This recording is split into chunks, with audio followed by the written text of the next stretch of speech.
Ya. Hola jóvenes, muy buenas tardes con todos.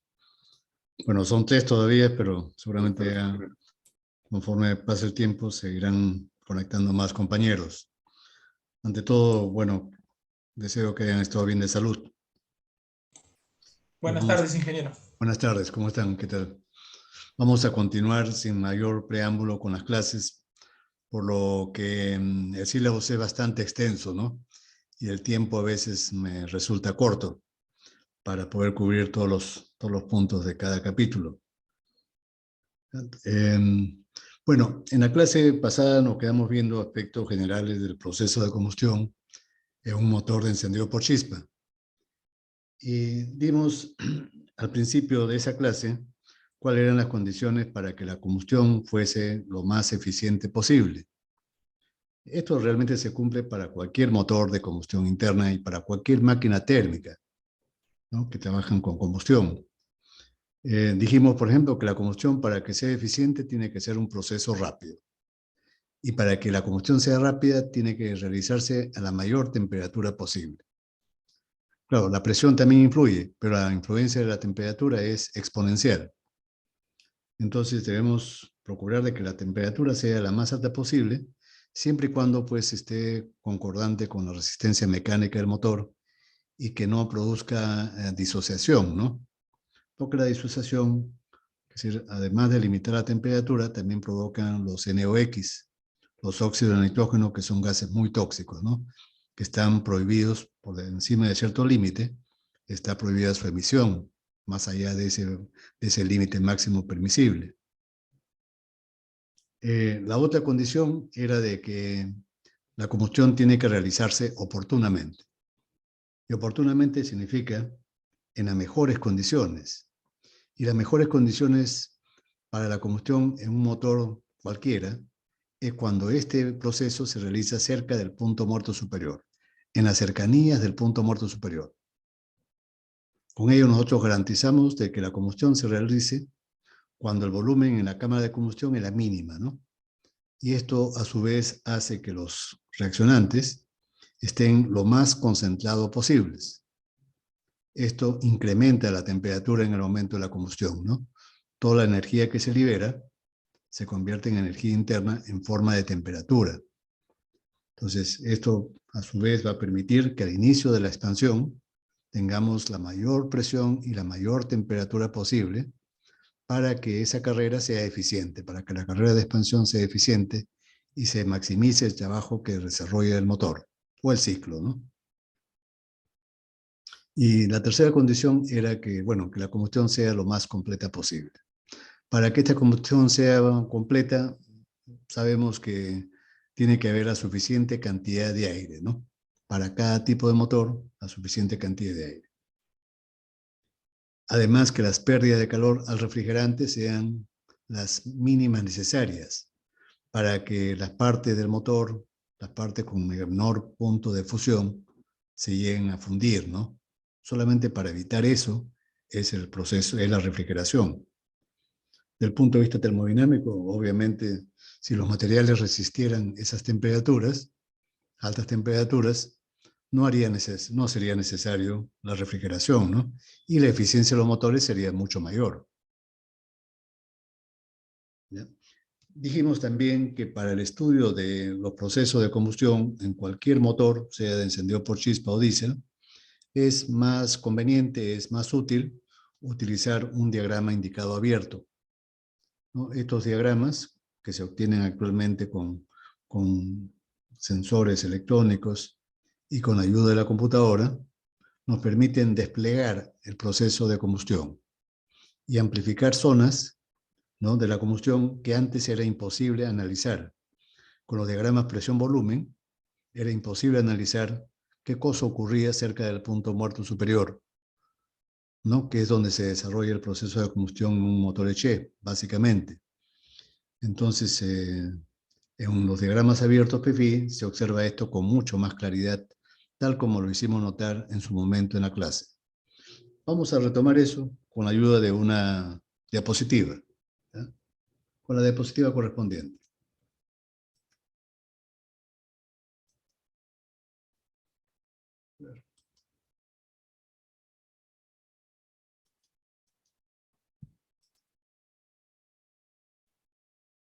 Bueno, este es el diagrama indicado abierto PFI, presión en función del ángulo de giro del cigüeñal, ¿no? Donde se puede ver con cierta nitidez y claridad las tres fases de la combustión en que suele dividirse el proceso de combustión en un motor Eche, ¿no? De estas tres fases, la más importante es la fase principal, la fase que se produce cerca del punto muerto superior, ¿no? Que se llama precisamente fase principal. Y en esta fase se desprende más o menos entre el 80 y el 90% de toda la energía contenida en el combustible, ¿no? Tal como se indica aquí, de 80 a 90%. Y vemos que esta fase, que transcurre del punto 2, punto de separación, así se le llama, al punto 2 se le llama punto de separación, y el punto 3 es el punto de máxima presión, ¿no? Entonces, para que la combustión sea eficiente, hay una regla práctica, ¿no? Que esta fase debe ubicarse más o menos en forma simétrica con respecto al punto muerto superior. ¿Y qué cosa quiero decir con simétrica? Que la mitad más o menos de la duración de esta segunda fase se produzca antes de que el pistón llegue al punto muerto superior. Entre el punto 2, entre este punto, y el punto muerto superior. Esa es la primera fase. La primera mitad, mejor dicho, de la segunda fase. Entonces, para que sea eficiente la combustión, esta duración debe ser aproximadamente igual a la segunda mitad. Es decir, entre el punto muerto superior y el punto 3. Deben ser aproximadamente iguales. Cuando ocurre eso, decimos que la combustión es centrada, ¿no? Y tiene lógica que esto sea así, ¿no? ¿Qué cosa hubiera pasado, por ejemplo, si nosotros hubiéramos adelantado la combustión, el encendido, y lo hubiéramos producido, por ejemplo, la chispa se hubiera producido en este punto, aquí, donde lo estoy marcando con el punto 1'? Obviamente, todo el proceso de combustión, toda la curva celeste, se hubiera trasladado, se hubiera corrido hacia la izquierda. Entonces, sería muy posible que el punto 3 se alcance en el punto muerto superior. ¿Eso sería acaso conveniente? ¿Que la máxima presión se produzca justo en el punto muerto superior? Si nosotros analizamos la figura que está a la derecha, ¿no? Esta pequeña figura que está acá a la derecha. En el punto muerto superior, cuando el pistón está en el punto muerto superior, más o menos ocupa esta posición. Acá está el bulón, y la biela y la manivela estarían en la misma vertical. ¿No es cierto? En la misma vertical. Entonces, la máxima presión PZ se aplicaría en ese momento. La pregunta que surge de inmediato es, ¿sería útil acaso esa circunstancia? Esa máxima presión que sería útil que se alcance justo en el punto muerto superior cuando la biela y la manivela están alineadas en la misma vertical? Evidentemente que no, ¿no? ¿Por qué no? Porque no hay brazo de palanca, ¿no? Es decir, la biela no está inclinada, está alineada en la misma vertical. No hay brazo de palanca, entonces no, esa presión que ejercen los gases sobre el pistón no se convertiría en torque en el cigüeñal. Solamente serviría para incrementar los esfuerzos en este mecanismo biela-manivela y sobre todo en los cojinetes, ¿no? Cojinetes, estos son los cojinetes de biela, y aquí abajo están los cojinetes de bancada.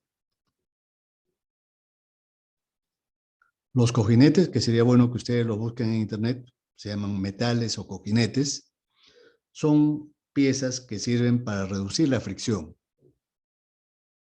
pero no son de acero. Estos cojinetes son de un material blando que se llama Babbitt. Como estoy escribiendo acá, Babbitt. Es una aleación antifricción, reduce la fricción, pero no soporta muchos esfuerzos mecánicos. Y si nosotros adelantamos demasiado la chispa, corremos ese riesgo, que la máxima presión se alcance justo en el punto muerto superior, donde es inútil, para que se convierta en torque, es inútil de ese punto de vista. No hay torque. Cuando la biela y la manivela están alineados, no hay torque. ¿Está bien? Pero sí hay un esfuerzo grande. Ese esfuerzo grande es asimilado, es absorbido por el mecanismo biela-manivela y principalmente por los metales o cojinetes de biela y bancada, que van a reducir su tiempo de vida útil, se van a desgastar prematuramente. ¿Está bien? Y el trabajo que produce el motor no se va a incrementar. Más bien hay el peligro inminente de que se produzca autoencendido y detonación, como lo voy a analizar después. Ahora, si yo rechazo el encendido y hago que se produzca, por ejemplo, en vez del punto 1, lo pongo acá, por ejemplo, 1, 2 prima. Obviamente, ahí la combustión se va a atrasar. Todo el proceso de combustión, toda la curva celeste va a sufrir un corrimiento hacia la derecha. ¿No es cierto? Y como consecuencia de eso, el punto 3 se va a alejar del punto muerto superior y va a bajar. ¿No es cierto? Ya como la combustión se está realizando cuando el pistón ha descendido, eso va a provocar automáticamente un descenso de la presión y la temperatura. Ya sabemos que cuando la temperatura desciende, la eficiencia de la combustión se reduce notablemente. ¿Está bien? Ahora, en la clase pasada comenzamos el análisis de la influencia de algunos de los factores que tienen incidencia sobre el proceso de combustión y sobre las fases de este proceso. Y comenzamos con la influencia de alfa, ¿no? Cómo influía el coeficiente de exceso de aire.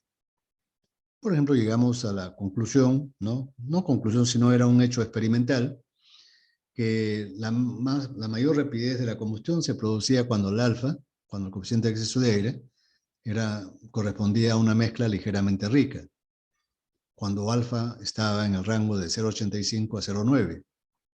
Ahí la combustión alcanzaba su máxima velocidad y eso permitía maximizar la potencia. Claro, eso trae como consecuencia de que la eficiencia del motor no sea muy alta y que también las emisiones de monóxido sean relativamente altas. Eso sería válido, por ejemplo, si a mí me interesa correr en una carretera, ¿no? Que se produzca contaminación en una carretera no tiene mucha importancia, pero en una ciudad sí. Dentro de la ciudad sí es importante. Vamos a ver ahora otro factor, ¿ya? De frente vamos a ver otro factor. 2. Precisamente vamos a analizar cómo influye el adelanto del encendido, FISUE, el ángulo de adelanto de la chispa o adelanto del encendido, ¿no? Y la mejor forma de analizar la influencia de algún parámetro sobre la combustión es utilizar un diagrama indicado abierto. Eso nos permite claramente visualizar cómo influye ese parámetro sobre la combustión y sobre las fases de este proceso. Vamos a hacer eso, ¿ya? Lo voy a dibujar y después voy a explicar. Entonces, un diagrama indicado abierto es un diagrama PFI. PFI, presión en función del ángulo de giro. Hay que ubicar el punto muerto superior, siempre como referencia es imprescindible ubicar el punto muerto superior. Dibujamos la curva de compresión, de color negro también lo voy a dibujar. La presión crece cuando el pistón sube. Y nosotros sabemos que antes de que el pistón llegue al punto muerto superior, salta la chispa. La ubicación de ese punto con respecto al punto muerto superior está definido por el ángulo de adelanto del encendido, FISUE. Por ejemplo, FISUE podría ser 20 grados antes del punto muerto superior. Digo 20 como un ejemplo cualquiera, ¿no? Eso depende del tipo de motor y de la velocidad del motor. Mientras más rápido es el motor, phi sub e es mayor, ¿ya? Entonces, supongamos que para este ángulo phi sub e la combustión se optimiza, es óptima. Entonces, ¿cuándo decimos que la combustión es óptima? Lo acabo de explicar al inicio de esta clase, ¿no?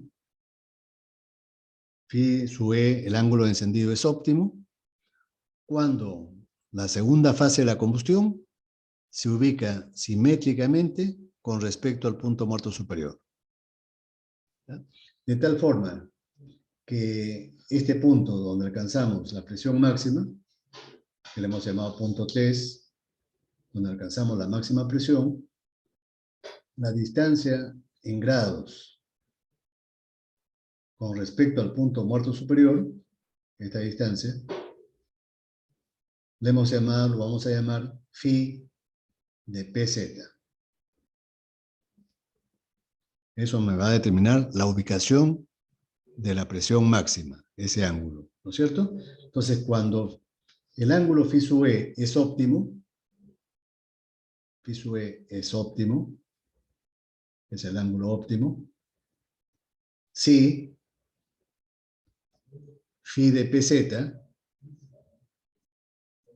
aproximadamente es igual a teta 2 sobre 2. Teta 2 es la duración de la fase principal, entre el punto 2 y el punto 3. Esto es teta 2. Entonces, aproximadamente phi de pz es la mitad de teta 2. Como en los motores esta fase teta 2 dura de 25 a 30 grados, este teta 2 vale de 25 a 30 grados de duración, ¿no? Entonces, phi de pz aproximadamente debe valer de 12 a 15 grados, la mitad de ese rango, grados después del punto muerto superior. Dicho con palabras, para que la combustión sea eficiente, la presión máxima debe producirse entre 12 y 15 grados después de haber alcanzado el pistón, el punto muerto superior. Si la presión máxima se alcanza antes, vamos a ver enseguida las consecuencias, ¿ya? Y si la chispa se atrasa, vamos a ver las consecuencias negativas que tiene haber atrasado el encendido,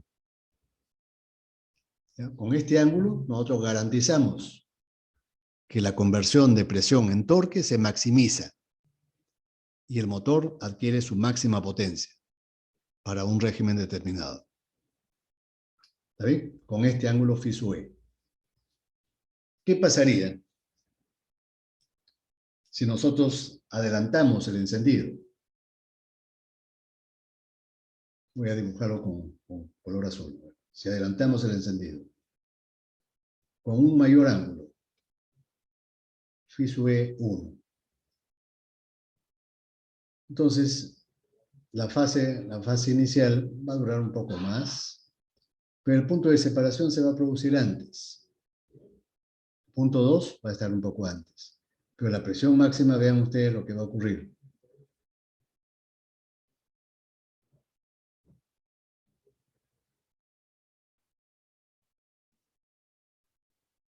Tendríamos este nuevo diagrama indicado, ¿no? Con phi sub e 2. 1, perdón. 1. ¿Qué ha pasado? ¿Qué ha ocurrido en el ciclo? Nosotros podemos analizar que si nosotros adelantamos phi sub e, esto va a provocar que teta 1 se alargue un poquito. Se va a alargar, ¿no? Más bien, teta 2 se va a cortar. La fase principal va a ser más rápida. ¿Está bien? Ahora, observamos que phi de PZ se ha reducido. La presión máxima se ha acercado peligrosamente al punto muerto superior. ¿Y por qué digo peligrosamente?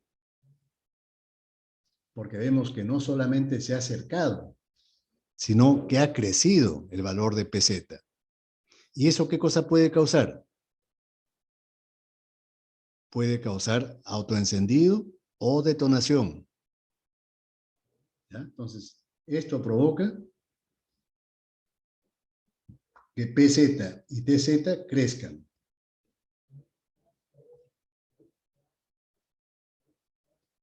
Y esto corre el riesgo de que aparezca el autoencendido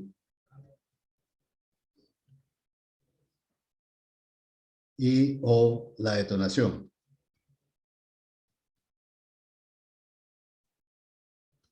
¿No es cierto?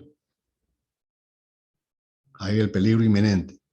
Ahora, que crezca la temperatura TZ, lo que va a ocasionar es la disociación.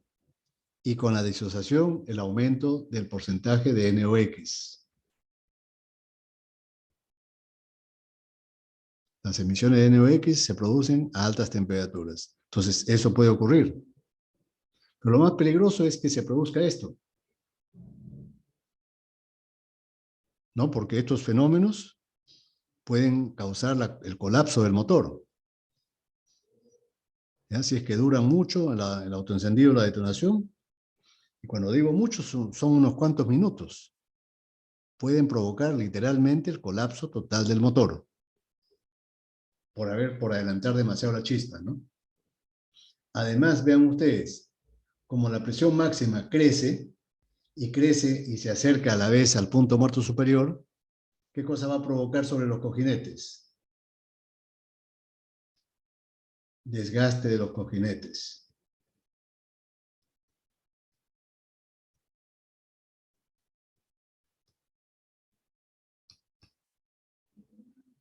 Puede ser que la potencia crezca un poco, pero a costa de esto, ¿no? De estos efectos. Efectos muy negativos, totalmente, ¿no? Que se desgasten los cojinetes, el peligro inminente de detonación, ¿no? El aumento de NOx, etc. Entonces, no conviene, ¿no? No conviene aumentar el ángulo de encendido, ¿no? Más allá del valor óptimo, no conviene. Ahora, ¿qué pasaría si nosotros retrasamos el encendido? Por ejemplo, que el encendido se produzca aquí, con el ángulo phi sub e 2.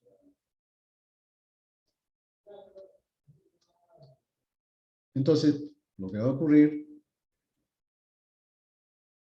es lo siguiente, ¿no?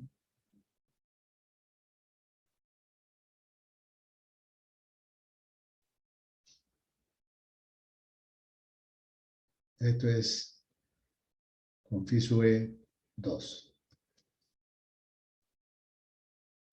¿Cuál es el efecto de inmediato que observamos al haber retrasado el encendido? Phi sub e 2. Si nosotros atrasamos el encendido, los efectos que hemos notado acá van a ser lo contrario, ¿no? Teta 2 y teta 1 se van a alargar. Teta 1, teta 2, teta 3. Las tres fases se van a alargar. La duración se va a alargar. Y eso nunca conviene, que la combustión se alargue, nunca conviene. Pero no solamente eso, PZ y TZ también van a bajar. Ya vemos acá, ¿no? Valor de PZ, por ejemplo.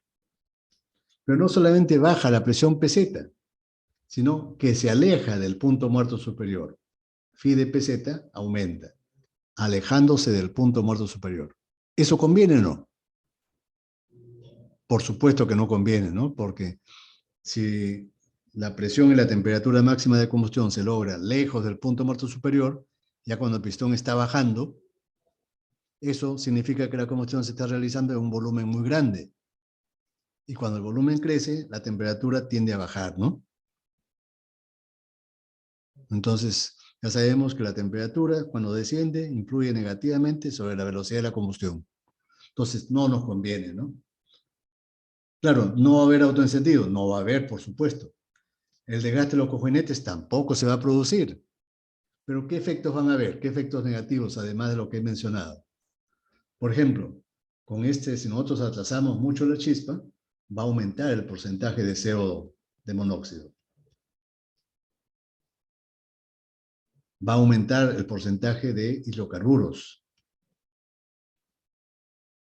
no quemados o quemados, pero parcialmente. Vemos, por ejemplo, que la temperatura de los gases de escape va a aumentar. Temperatura de los gases de escape van a aumentar. Esto es malo, ¿eh? Que la temperatura de los gases de escape aumente, significa que estamos perdiendo energía, ¿no? Si los gases salen calientes al medio ambiente, significa que salen conteniendo todavía alta energía, que pudimos haberlo aprovechado mejor dentro del cilindro. ¿Está claro? Profe, ¿me escucha? Sí, le escucho. Sí, bueno, yo tenía una consulta, es que en las películas a veces cuando veía cómo manejaban un carro, le inyectaban nitrógeno y por los tubos de gas de escape salía fuego. No sé si ocurre de verdad o era pura ficción. No, sí. Quisiera, eh, nitrometano se llama. Ese combustible se llama nitrometano. O a veces también le ponen, este óxido de nitrógeno, el N2O. Dentro, le inyectan N2O en la admisión y entonces esto va a provocar este compuesto químico a relativamente bajas temperaturas, se rompe la molécula y este oxígeno se libera y el oxígeno liberado participa en la combustión, provocando, que mayor cantidad de combustible se pueda quemar. Esa mayor cantidad de combustible le va a dar mayor potencia al motor. ¿Está claro? Mayor potencia. También se puede conseguir con un combustible especial que se llama nitrometano. Entonces, nitrometano. Quiero que lo busquen en el internet, ¿ya? Pero eso es para exhibiciones. Ese es para ver la aceleración de estos vehículos que se destruyen, ¿no? Con estos combustibles, con esas aceleraciones tan rápidas, se destruyen. Eso solamente se dan para exhibiciones, ¿no? En Estados Unidos generalmente. Pero es por el contenido energético del combustible. Y además también hacen que la chispa se atrase para que uno vea que la combustión se realiza parcialmente en el tubo de escape. Ese es para la exhibición, ¿no? Profe, Sí. ¿y, el fuego que sale en el tubo de escape sería un indicativo de que salen más partículas de nitrógeno? ¿Da más contaminación para el ambiente? No, no, sino ese fuego que se ve en el tubo de escape es porque la chispa está saltando tardíamente. Parte de la combustión se está realizando en el tubo de escape. No ha tenido tiempo para quemarse dentro del motor. Entonces, como no se ha quemado dentro del motor, se quema afuera. Pero ese es para la impresión del público, ¿no? Es para el espectáculo. Pero eso significa recalentamiento del motor. Eso no es nada positivo, ¿no? Es solamente para fines de espectáculo. ¿Ya? Como los gringos tienen dinero, bueno, ellos se pueden dar el lujo de hacer eso, ¿no?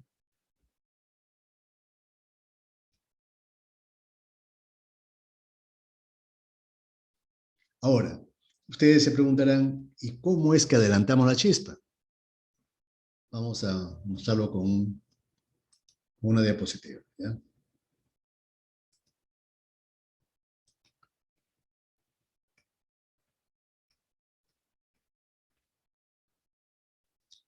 Acá lo que estoy mostrando, a ver, voy a verificar que lo están viendo. Sí, sí lo están viendo. Es un sistema de encendido convencional. Ahora, por supuesto, el encendido es electrónico y hay muy pocas partes mecánicas. La mayor parte de los voltajes altos que se consiguen con los sistemas de encendido electrónicos es gracias a los circuitos electrónicos, ¿no? A los sensores y circuitos electrónicos. Eso es lo que eleva el voltaje notablemente. Pero en los sistemas de encendido convencionales, es decir, que todavía nosotros tenemos un parque automotor, no es muy moderno que digamos, entonces hay muchos autos que todavía tienen este sistema de encendido. Y entonces, desde el punto de vista, digamos, didáctico, educativo, es fácil y es bueno que ustedes sepan cómo funciona. Ya comprendiendo esto, otros circuitos, otros sistemas lo van a entender con mayor facilidad. Entonces, lo que se está mostrando acá es un sistema de encendido convencional. ¿Cómo es este sistema de encendido? Vean, es más o menos lo que se ve en la parte derecha, ¿ya? Es decir, un sistema, y en la parte izquierda se ve cómo es físicamente. La derecha es un esquema, y en la izquierda es cómo aparece, cómo es en realidad más o menos este sistema. Podemos ver, por ejemplo, que este sistema es movido por el propio cigüeñal. Aquí tenemos el eje de levas o el eje cigüeñal, este de acá, ¿no? Este es el cigüeñal.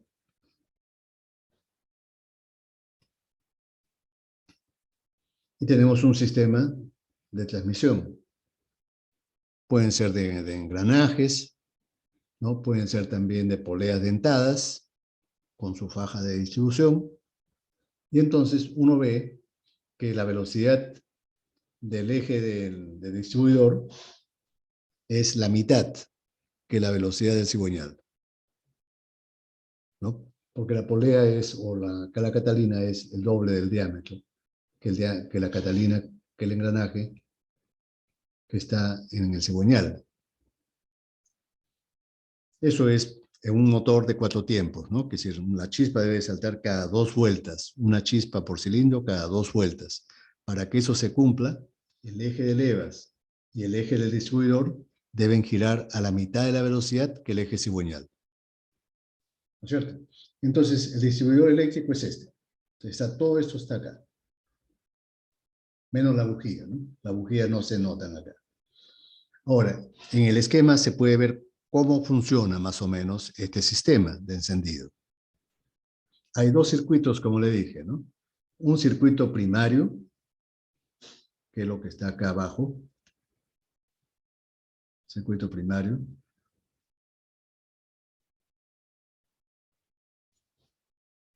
Y el resto es el circuito secundario. El resto es el circuito secundario.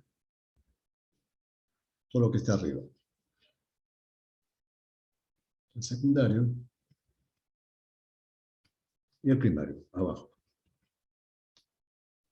En el circuito primario, bueno, comprende la batería, ¿no? De 12 o 24 voltios. Es un dispositivo que almacena energía eléctrica de forma continua. Una batería es como una pila, ¿no? Que se permite corriente continua. Tenemos la chapa de encendido. Tenemos los platinos. Los platinos son 2 especies de contactores, 2 contactos, que se abren y se cierran, ¿ya? En forma secuencial se abren y se cierran. Uno de los platinos es fijo, el que está abajo es fijo, y el que está arriba tiene un brazo móvil, que pivotea acá. Entonces, este brazo móvil pivotea hacia arriba o hacia abajo. ¿Qué cosa lo levanta a ese brazo móvil? Lo levanta una leva giratoria. Esta es una leva giratoria de 4 caras, ¿no? 4 esquinas. Es decir, para un motor de 4 cilindros. Sería un hexágono, si es que la leva sería un hexágono, si es que el motor fuera de 6 cilindros. Como es de 4, tiene 4 caras, un cuadrado, una leva cuadrada, ¿no? Entonces, cada vez que el vértice de esta leva empuja el brazo pivotante, este va a subir. Y el contacto se va a separar. El contacto superior se separa del contacto inferior. Y cuando ello ocurre, se genera una corriente de alto voltaje en el secundario. ¿Cómo? ¿Por qué? Veamos. Acá tenemos una bobina. ¿Ya? Así se le llama, bobina. En esa bobina hay un núcleo ferromagnético. En el centro hay un núcleo ferromagnético. Y alrededor hay dos bobinados. El bobinado primario es el que se ve de color celeste, el color más claro. Es un alambre grueso y hay pocas espiras. Pocas espiras. En el bobinado interno, el de azul, de color azul, está constituido de muchas espiras, miles de espiras, de color, es decir, de alambre delgado. ¿Ya? Entonces, siendo la batería un dispositivo de corriente continua, ustedes saben que la corriente continua no se puede transformar directamente, ¿no? La que se transforma es la corriente alterna, la que permite elevar el voltaje en un transformador. Pero la corriente continua es difícil de elevar su voltaje. Pero aquí, con este dispositivo, con este doble circuito, y sobre todo con los platinos pivotantes, que se abren y se cierran, se puede generar una corriente, un voltaje secundario de alto voltaje. Cada vez que los contactos se separan, se genera en esta bobina secundaria, acá, se genera alto voltaje. ¿Qué voltaje? Hasta de 15.000 a 25.000 voltios. De 15.000 a 25.000 voltios. En los sistemas convencionales como este. Y en los sistemas de encendido electrónico hasta 40.000 voltios. ¿Ya? Entonces, ¿qué cosa pasa? Cuando los platinos se separan, cuando esta esquina empuja a este brazo pivotante hacia arriba, los contactos se abren. Y al abrirse se induce corriente en la bobina secundaria. Y el voltaje inducido puede llegar hasta 25.000 voltios. Ese voltaje llega acá. ¿Ya? Y vean ustedes, el eje que mueve a la leva es el mismo que mueve a este electrodo. Este electrodo es giratorio. Gira también, conjuntamente con la leva. Están unidos al mismo eje. Al mismo eje. Es el mismo eje. ¿Ya? Entonces, cuando este electrodo entra en contacto, por ejemplo, con este de acá, con este borne, cuando llega acá, ¿qué cosa pasa? Esa corriente de alto voltaje pasa a la bujía número 1. Con ese voltaje podemos romper o se puede producir la chispa eléctrica. A pesar de que hay un espacio ahí de 1 milímetro, con el voltaje de 15.000 voltios o más, se rompe ese espacio, salta una chispa. Una chispa potente, pequeñita pero potente. Y después pasa a tierra, ¿no? Esto es tierra, símbolo de tierra. Esto sigue girando y vean ustedes, después de 90 grados, el electrodo móvil giratorio va a hacer contacto con este de acá, con este borne. Este borne está unido ¿a qué bujía? Si seguimos el circuito, esto está unido a la bujía número 3. Entonces es 1, 3, después va a seguir el 4 y finalmente el 2. ¿Está claro? Ahora, ¿cómo es que yo puedo adelantar la chispa? ¿Cuándo se va a poder adelantar la chispa? Para adelantar la chispa, vean ustedes, aquí hay un tornillito. Acá hay un tornillo. Esta parte de acá, tornillo.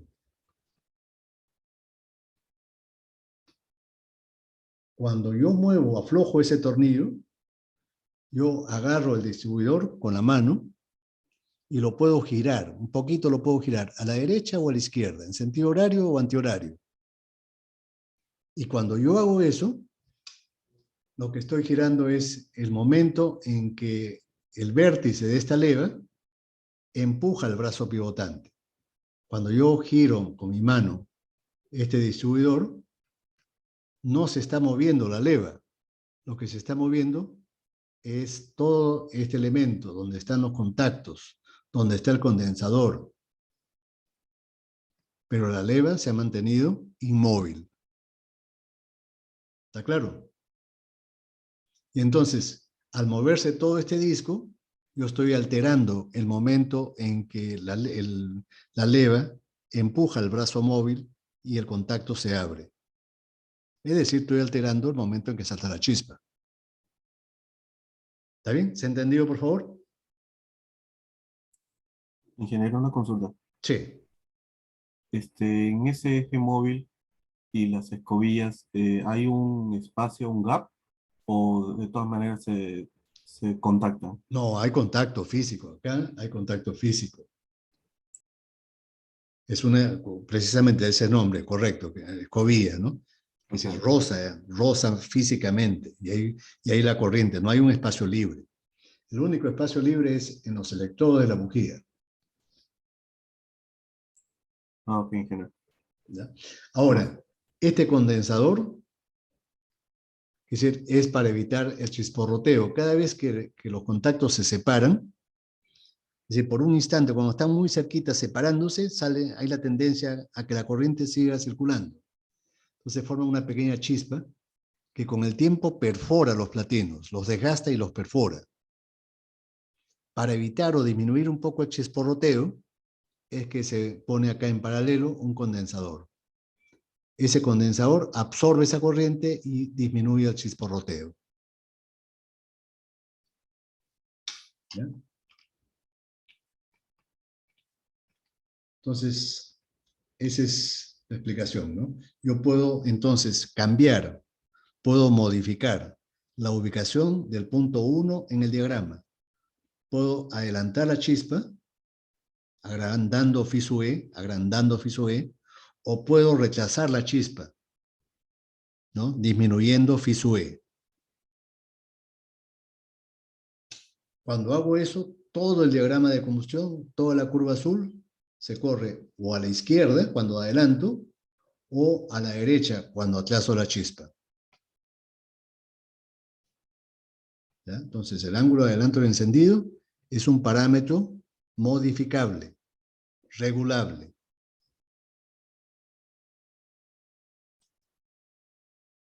¿Está bien? ¿Se ha entendido, por favor?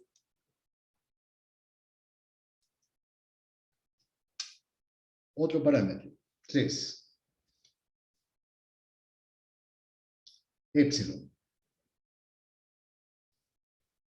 Épsilon es la relación de compresión, ¿no? Ya nosotros, desde el estudio de los ciclos teóricos, vimos de que cuando aumenta épsilon, aumenta la eficiencia termodinámica. Poco, pero aumenta. ¿No? Poco, pero aumenta. En los motores reales también ocurre eso. Claro, el aumento es menor todavía. Es menor que el teóricamente predecible. Pero de todas maneras hay aumento. Y los fabricantes lo utilizan eso como método para aumentar la eficiencia de sus motores. Cuando son motores Eche, ¿no? Cuando son motores de gasolina. Y entonces, vamos a analizar acá nosotros qué cosa ocurre en los motores reales. ¿Qué le pasa a la combustión cuando nosotros diseñamos un motor con mayor relación de compresión? Entonces, veamos a ver. Cuando aumenta épsilon, hay dos efectos inmediatos, perceptibles. Aumenta PC y aumenta TC. La presión y la temperatura al final de la compresión van a aumentar. ¿No es cierto? ¿Y esto qué cosa provoca en la combustión? Que la chispa sea más potente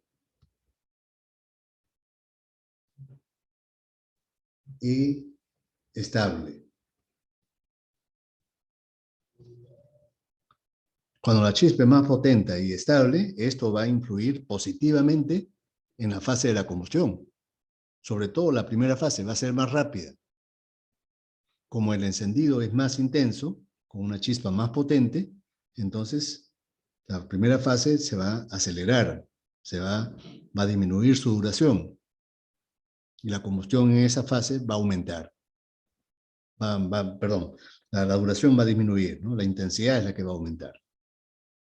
Pero no solamente eso ocurre cuando aumentamos épsilon. Nosotros hemos visto que épsilon es proporcional. Dice, cuando nosotros sabemos que épsilon por definición es 1 más B sub H sobre B sub C.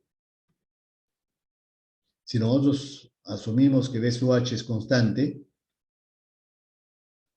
y lo que cambia es B sub C, entonces significa que a medida que aumente épsilon, B sub C va a disminuir. El volumen muerto va a disminuir. Y entonces si disminuye B sub C, también va a disminuir MR, la cantidad de gases residuales. Y al disminuir MR, va a disminuir gamma R.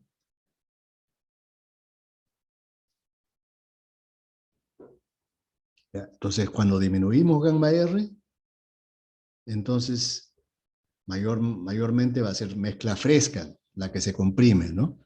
A menor gamma R, mayor es la cantidad porcentual de mezcla fresca que se comprime.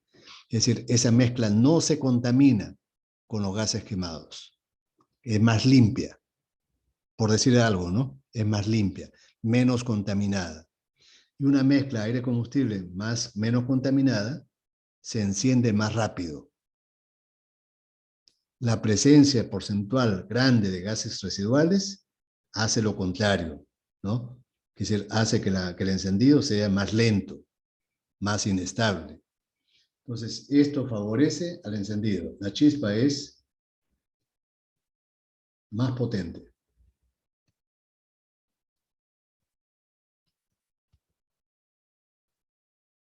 Estos dos factores, principalmente, hacen que la primera fase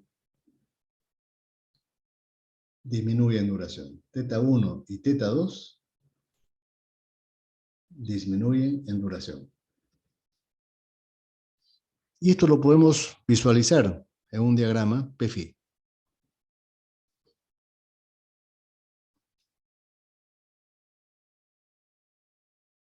Siempre que tengamos que analizar la combustión, les recomiendo utilizar un diagrama PFI.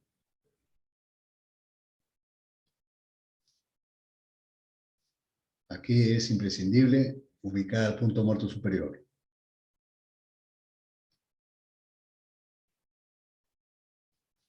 Entonces voy a dibujar las curvas de dos motores con dos relaciones de compresión. Con dos relaciones de compresión. No es como en el caso anterior, ¿no? En el caso anterior analizábamos un solo motor, un mismo motor, con diferentes ángulos de encendido. Acá estamos analizando dos motores. Entonces, un motor, supongamos que sea el de baja relación de compresión. Entonces, su curva de compresión va a ser así.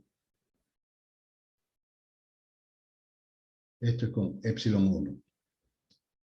Y voy a tener otro motor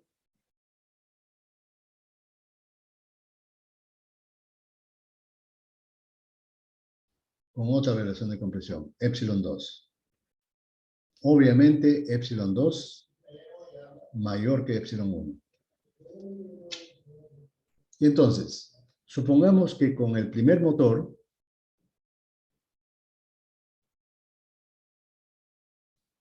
utilizamos una chispa, el ángulo de encendido óptimo, phi sub E óptimo, y entonces la combustión en el primer motor va a ser óptima, entre comillas. Vamos a tener esto acá. Esto es con epsilon 1. Para facilitar el análisis, vamos a considerar que no cambiamos el adelanto del encendido. Mantenemos el valor de phi sub E para facilitar el análisis, ¿no? Entonces, vamos a suponer que el ángulo de encendido no lo cambiamos. ¿Y qué va a pasar? Debido a los factores que hemos indicado que mejoran al aumentar la relación de compresión, teta 1 y teta 2 van a disminuir en duración, van a ser más rápidos. La combustión va a ser más rápida en su primera fase y en su segunda fase.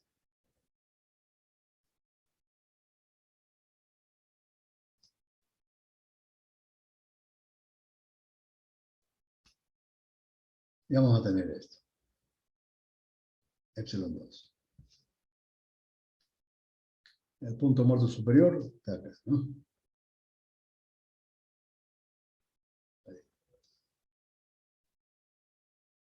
Vemos que efectivamente cuando aumentamos la relación de compresión, ¿qué cosa pasa? Manteniendo el mismo ángulo de adelanto del encendido. Cuando la relación de compresión aumenta, manteniendo phi sub e constante, entonces esto va a implicar que Pz y Tz crezcan.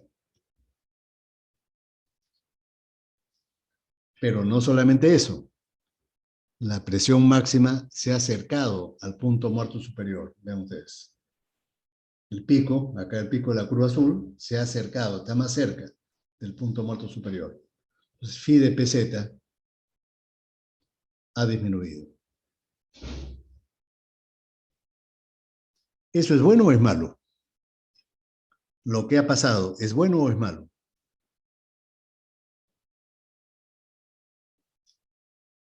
Uno, si no conociera mucho sobre motores, diría es bueno, porque ha crecido Pz y Tz. Y sabemos que cuando Tz crece, aumenta la velocidad de las reacciones químicas. Lo malo es dónde se alcanzan los valores máximos de presión y temperatura. En primer término, ¿no? Que la presión y la temperatura crezcan, estos van a crecer. Esto implica mayor posibilidad de detonación y o autoencendido.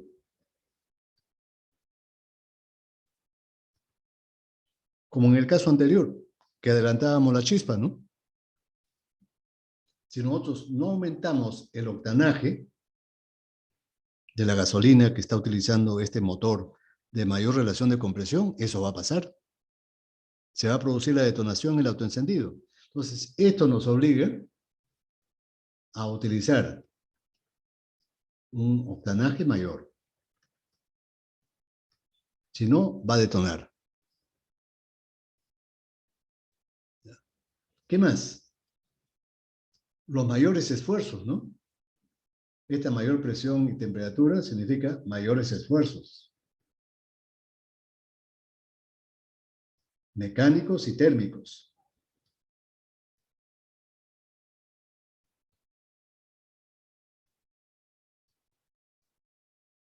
Y las mayores temperaturas significa mayor emisión de NOx.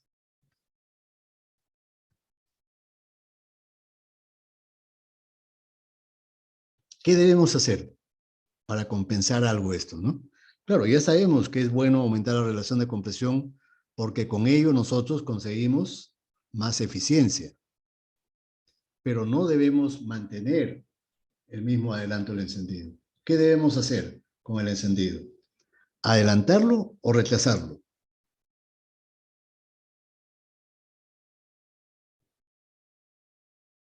Pregunta para ustedes jóvenes.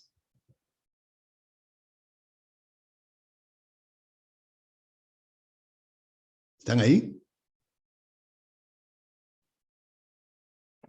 Profe, había salido un ratito. ¿Podría repetir la pregunta? Sí. ¿Ha visto esta explicación que he dado del efecto del aumento de la relación de compresión? Vi una parte. ¿Se entiende por qué la presión y la temperatura crecen cuando nosotros aumentamos la relación de compresión? ¿No es cierto? La curva celeste está más alta que la curva roja, porque la relación de compresión es mayor. Epsilon 2 es mayor que epsilon 1. Entonces, eso provoca que PZ y TZ aumenten. Entonces, como la presión máxima no solamente ha crecido, sino que se ha acercado al punto muerto superior, se ha acercado peligrosamente al punto muerto superior. ¿Qué debemos hacer? Obviamente, atrasar la chispa. ¿Ya? Debemos atrasar la chispa. En vez de que se produzca acá, vamos a hacer que se produzca un poquito más tarde, con un phi sub E 1. De tal forma que el proceso de combustión se corrija un poquito, ¿no?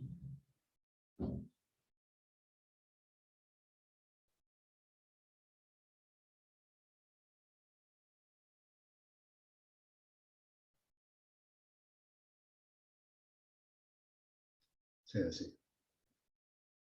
Esto va a ser con epsilon 2, pero con un ángulo menor. Phi sub E 1. Menor que phi sub E anterior.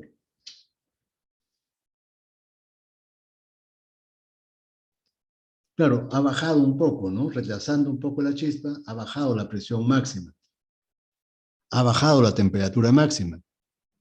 Pero ahora sí se alcanzan en la ubicación precisa, ¿no? Con respecto al punto muerto superior, se ubican no muy cerca del punto muerto superior.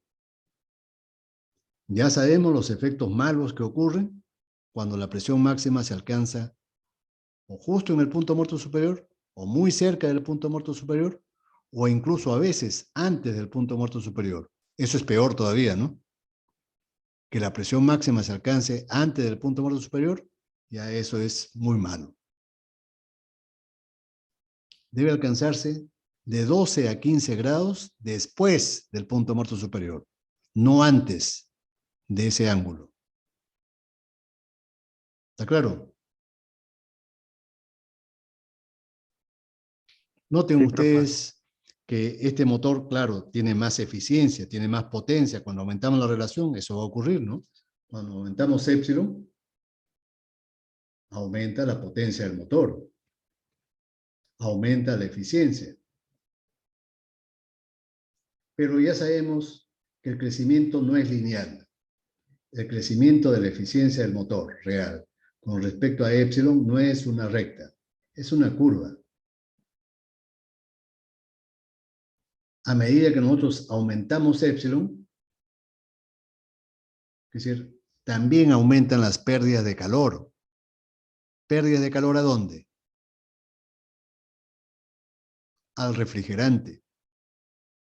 Sobre todo en el proceso cerca de la combustión, aquí. Cuando las temperaturas son máximas, entonces el gradiente de temperaturas entre los gases y el refrigerante también se maximiza y las pérdidas de calor crecen notablemente en la combustión. Pérdida de calor hacia el refrigerante. Eso evita que el crecimiento sea lineal. ¿No? No es lineal, no es como esta recta, no es. Es una curva. Es por las pérdidas, ¿no? Cada vez mayores. Y también a que la curva se está acercando al punto muerto superior. Eso también es otro motivo, ¿no?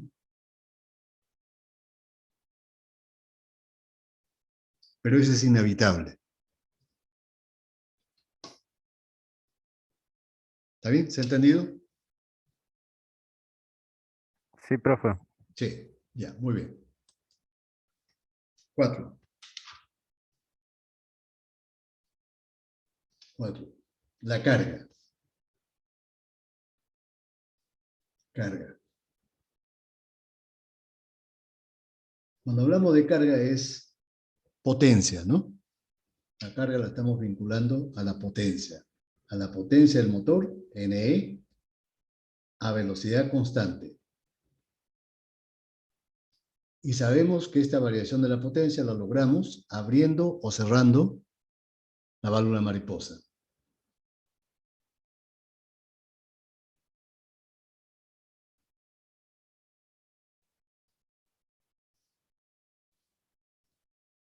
Cuando nosotros cerramos la mariposa, entra menos mezcla al motor, mezcla aire-combustible, y el motor baja su potencia, manteniendo la velocidad constante, ¿no? Esa es la premisa. Cuando abrimos la mariposa, entra consecuentemente al motor más aire y más combustible. Y entonces el motor aumenta su potencia. Eso ya lo hemos explicado, ¿no es cierto? Varias veces. Pero ¿qué cosa pasa, es decir, a la combustión? ¿Qué le pasa a las fases de la combustión cuando nosotros abrimos y cerramos la mariposa? Entonces, veamos, a ver. Cuando la válvula mariposa se cierra,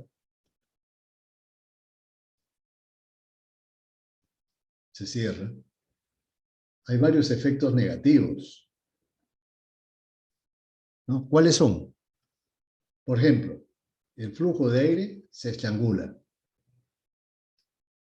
baja P/A, baja la eficiencia volumétrica, ¿no? Aumenta gamma R.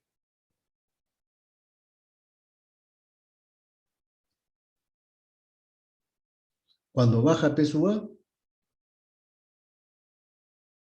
esto provoca la disminución de PC,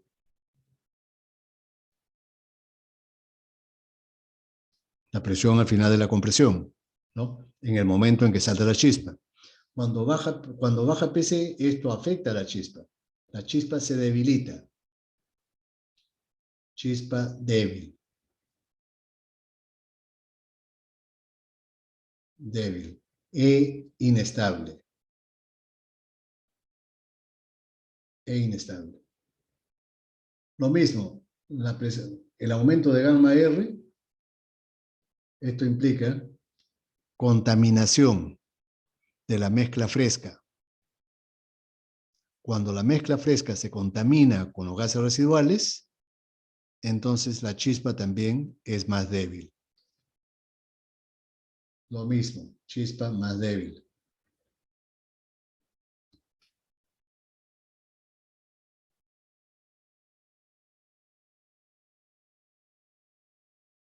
¿Ya? Entonces, ¿esto qué cosa va a provocar? No solamente se alarga, ¿no? No solamente se alarga y se vuelve lenta la combustión inicial. Esto no solamente va a provocar, esto de acá, no solamente provoca que θ1 aumente,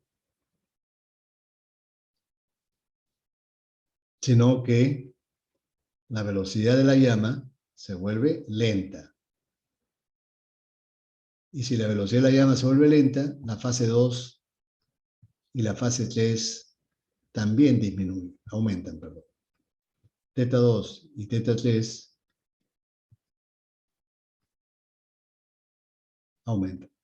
Es decir, toda la combustión se alarga. Delta de θz, que es la sumatoria, ¿no? Delta de θz saben ustedes que es θ1 más θ2 más θ3. Esto también se alarga.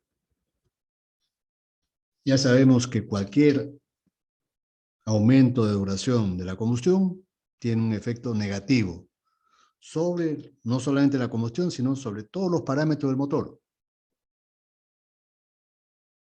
¿Cómo se refleja esto en un diagrama PFI? Vamos a dibujar un diagrama PFI.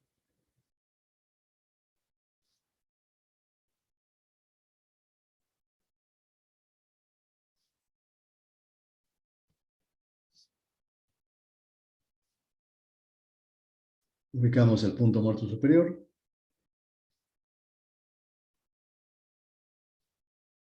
Un solo motor, es un solo motor, pero voy a dibujar una primera curva de compresión cuando la válvula de mariposa está abierta por completo. Entonces la presión al final de la compresión es alta, ¿no? Porque la mariposa está abierta. Ahí. Esta es la curva de compresión. Pero cuando cerramos la mariposa, se estrangula el flujo y la presión al final de la compresión baja.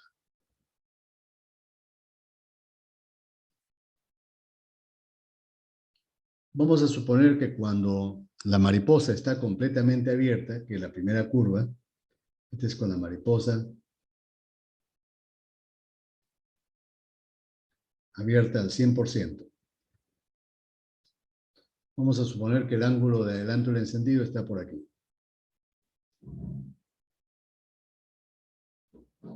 Phi sub E. Y que ese ángulo es óptimo. Entonces, al ser óptimo, la fase de la combustión también se realizan oportunamente, ¿no? Y tenemos esto.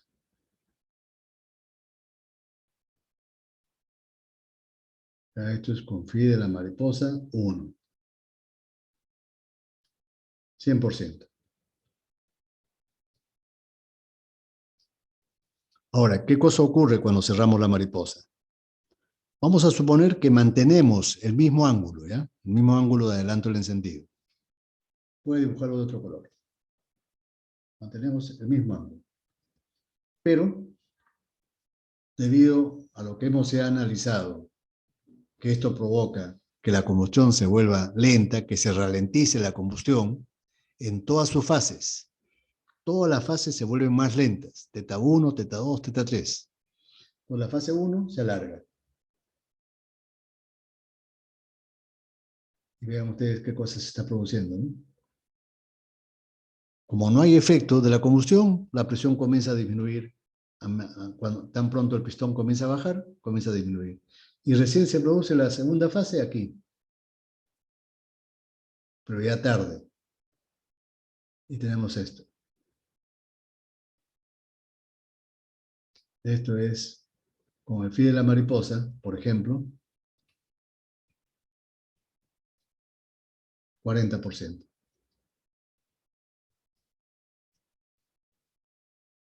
Vemos que efectivamente todas las fases se han alargado, ¿no? La primera fase, por ejemplo, está durando hasta aquí. Todo esto está durando la primera fase, teta 1, vean ustedes. Antes su duración era mucho más corta. La duración de la primera fase era solamente esto. Y no solamente le ocurre eso a la primera fase, a las 3 fases le ocurre lo mismo. ¿Está claro? Adicionalmente, a medida que nosotros cerramos la mariposa, los ciclos sucesivos ya no son tan iguales. Recuerdan ustedes que en la clase pasada vimos que cuando uno observa en una PC este diagrama indicado abierto con los sensores respectivos, cuando el funcionamiento del motor es estable, los ciclos sucesivos se superponen. Y entonces uno nota una curva nítida y delgada. ¿No? Nítida claramente, pero delgadita. Cuando el funcionamiento se hace inestable, esto significa que en ciclos sucesivos las curvas ya no se superponen, ya no coinciden exactamente. Y entonces la curva de combustión aparece como una curva tenue y gruesa. Eso va a implicar un trabajo inestable. ¿Qué cosa es un trabajo inestable? Por momentos se acelera, por momentos se frena. Vamos a notar que la velocidad fluctúa en el tiempo, sin mover el acelerador. ¿Ya? El acelerador en una posición constante. Lo que está cambiando es decir, la inestabilidad, ¿no? Producto de que hemos cerrado la mariposa. ¿Está claro? Entonces también esto va a implicar, voy a agregarle acá por si acaso, trabajo inestable. Funcionamiento inestable.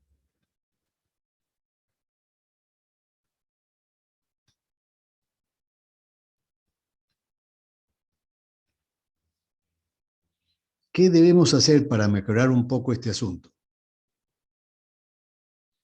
¿Qué medidas podemos tomar para mejorar un poco este panorama del empeoramiento de la combustión cuando cerramos la mariposa? Se me ocurren dos formas, ¿no? dos cosas que podemos hacer. Pero obviamente quiero que ustedes me digan cuáles son esas formas. ¿Cuál creen ustedes que se puede hacer? ¿Qué cosas se puede hacer? Para mejorar un poco, ¿no? No se va a solucionar por completo el asunto, pero por lo menos mejorarlo.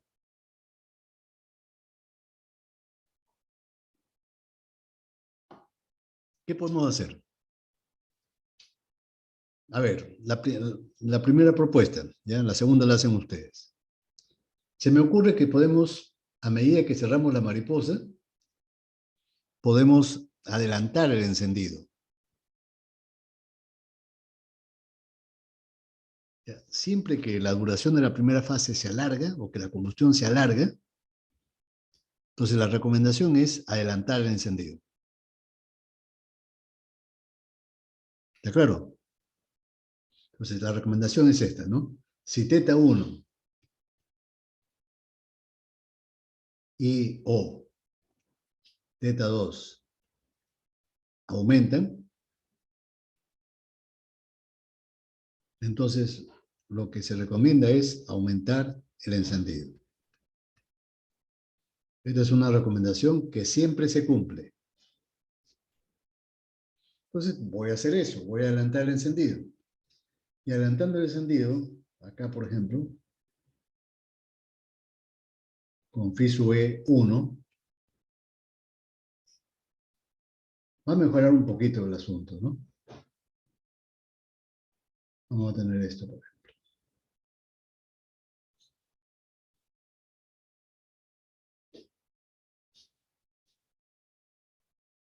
Ahí. Esto es con FI de la mariposa. Igual, 40%, pero con FISUE 1. Mayor que FISUE. Vemos que la presión ha crecido, lo cual es bueno, ¿no? Pero no solamente ha crecido, sino que se ha acercado al punto muerto superior. Esta distancia, este ángulo que le hemos llamado phi de PZ, es menor que en el caso anterior, ¿no? En el caso anterior era muy grande. Hemos disminuido, ¿no? Se ha acercado la presión máxima al punto muerto superior. Y eso es bueno, porque significa que la combustión se está realizando cuando el volumen en la cámara de combustión ya no es tan grande, ¿no? Lo malo es cuando la combustión se realiza con un gran volumen, cuando el pistón ya ha bajado bastante. Eso sí es negativo. Pero si la combustión cada vez se realiza en un volumen más pequeño, eso va a influir positivamente en la combustión y en los parámetros del motor. Pero no solamente eso se puede hacer. Se puede hacer algo adicional. ¿Qué cosa? ¿Qué adicional se puede hacer? Se puede enriquecer un poco la mezcla.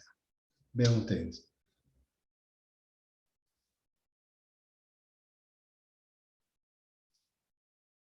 Si yo dibujo acá la potencia del motor, que más o menos no es proporcional, pero podemos decir que hay una relación con el ángulo de la mariposa, ¿no? La potencia crece cuando abrimos la mariposa, cuando FISUE aumenta. Y la potencia disminuye cuando FISUE disminuye. Entonces hay una relación directa ahí. Y en la ordenada vamos a dibujar alfa. Vamos a trazar cuando alfa es igual a 1.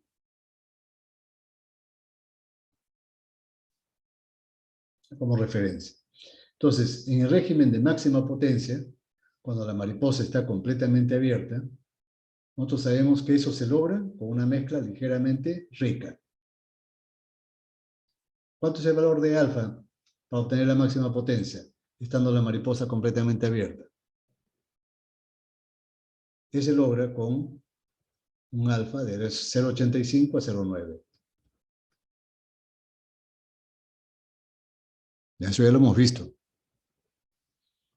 Entonces, a medida que nosotros cerramos la mariposa, hay un dispositivo del carburador, en los sistemas con carburador, o en el programa de la computadora, en el caso de la inyección electrónica, que hace que la mezcla se empobrezca un poco cuando cerramos la mariposa. ¿Para qué se empobrece? Obviamente para ahorrar combustible, para que la combustión sea más completa. ¿Ya? Eso lo logramos con un elemento llamado economizador. Es un dispositivo ubicado en el carburador. Quiero que apunten eso. Economizador del carburador. Y lo busquen, ¿no? No solamente que lo apunten, que lo busquen. Pero ese aumento de alfa para economizar combustible solamente lo puedo realizar lamentablemente hasta acá. Y con ello logra la máxima economía. Pero después, si yo pretendo seguir empobreciendo más todavía, el motor se apaga, comienza a bajar su velocidad y a apagarse. ¿Ya? Si yo pretendo seguir trabajando con mezcla pobre o empobrecer aún más, el motor termina apagándose. ¿Por qué? Porque las condiciones cada vez son peores. A medida que yo cierro la mariposa, y además si yo quiero empobrecer mezcla, ya las condiciones se vuelven muy malas. La propagación de la llama se vuelve muy lenta.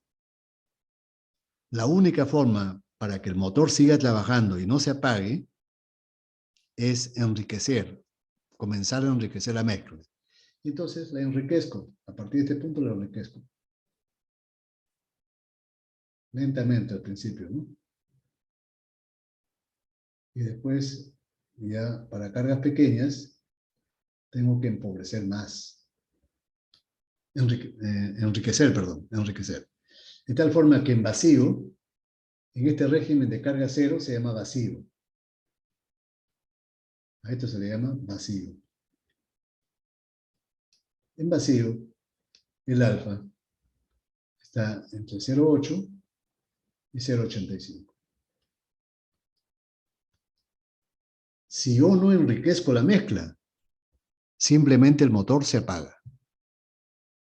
Pues si yo no puedo mantener este alfa constante, ¿no? No puedo hacer que sea constante, no puedo hacer esto, no puedo hacer esto, menos puedo aumentarlo, no puedo hacer esto, tampoco, porque el motor se apaga. Si es que el motor es de carburador o con inyectores ubicados en los ductos de admisión, se apaga. Tengo que de todas maneras, sobre todo cuando el motor trabaja con cargas pequeñas, sobre enriquecer la mezcla. Aquí, en esta zona tengo que sobre enriquecer la mezcla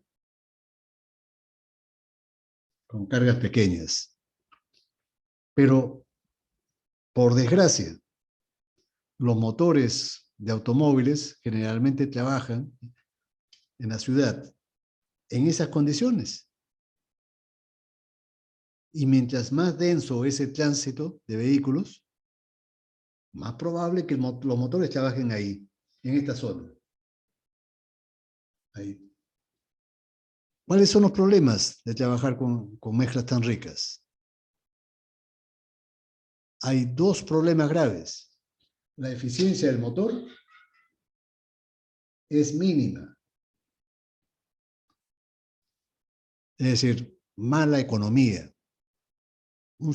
Un régimen o regímenes antieconómicos. Pero además hay otro efecto.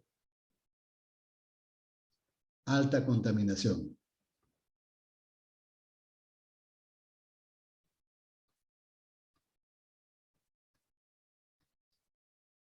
Alto porcentaje de CO y altas emisiones de hidrocarburos. Máximos. Justo en los regímenes donde la mayor parte de automóviles trabajan durante el día,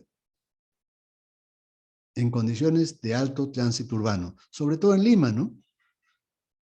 En Lima con mayor razón. Ahora, afortunadamente, los motores a gasolina más modernos con inyección directa de gasolina. Cuando hablo de inyección directa, ¿a qué me estoy refiriendo? Con inyectores que inyectan el combustible directamente al cilindro, con mezcla llamada mezcla estratificada. Quiero que busquen ese término, mezcla estratificada.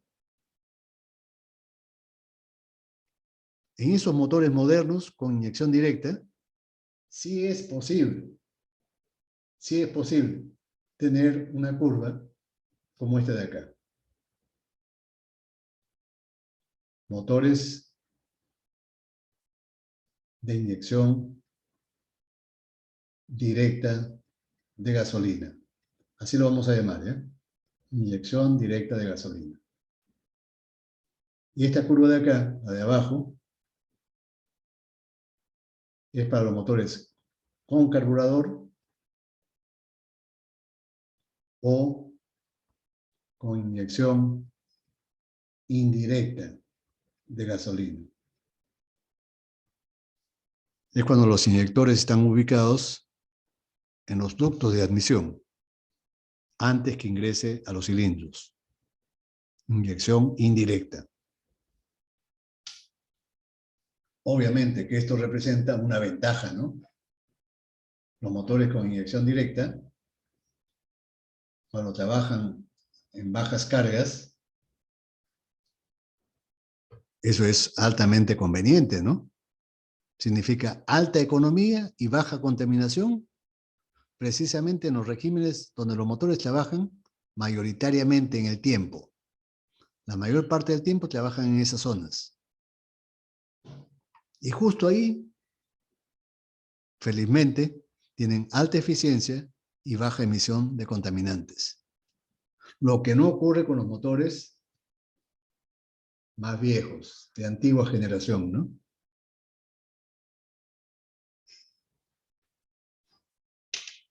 ¿Está bien? ¿Se entendió?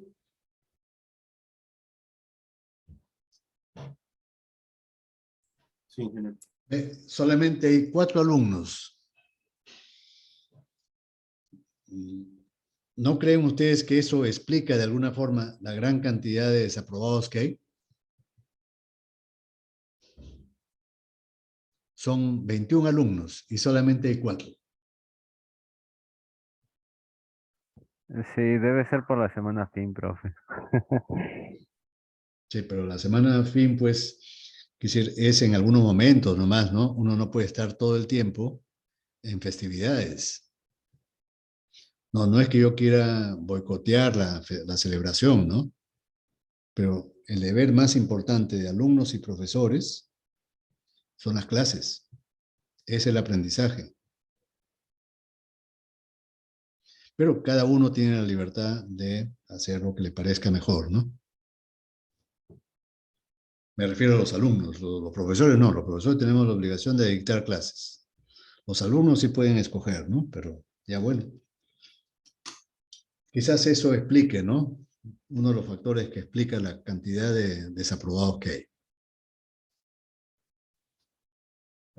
Por supuesto, yo quiero que aprueben ustedes el curso, pero no por agua tibia, ¿no? Sino sabiendo, más o menos.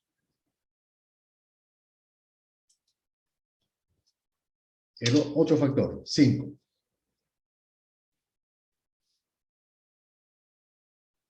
La velocidad. Cuando aumenta la velocidad, hay 2 factores antagonistas. Si la velocidad aumenta, el tiempo disponible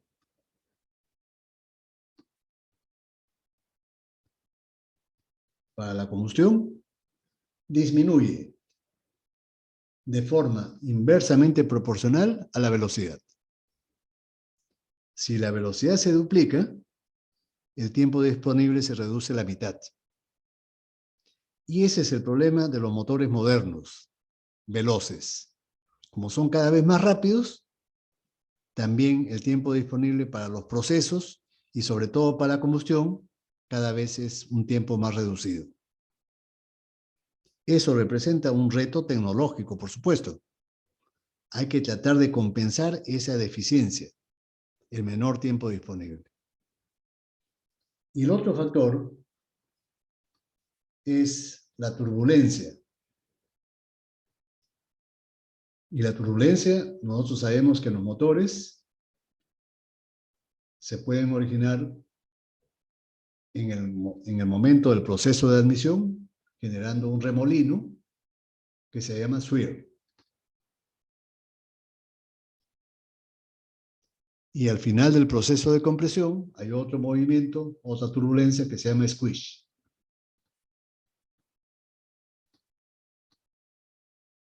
Si la velocidad aumenta, esta turbulencia aumenta proporcionalmente. Los remolinos aumentan de intensidad proporcionalmente. Y esos son los recursos que tenemos para tratar de compensar el efecto negativo de arriba. ¿Está claro? Ahora, hay otros factores ya secundarios, ¿no? Por ejemplo, no tan secundarios, ¿eh? Y hemos visto en el proceso de admisión que cuando la velocidad aumenta, el gamma R también aumenta. ¿Por qué? Porque a medida que aumenta la velocidad del motor, cada vez, en cada ciclo entra menos aire y cada vez se evacúan menos gases de escape en cada ciclo. Eso hace que gamma R crezca.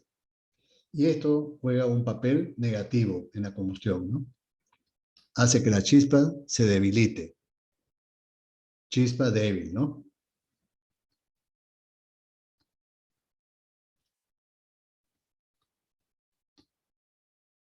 Esto es también negativo y el único factor positivo es este, ¿no?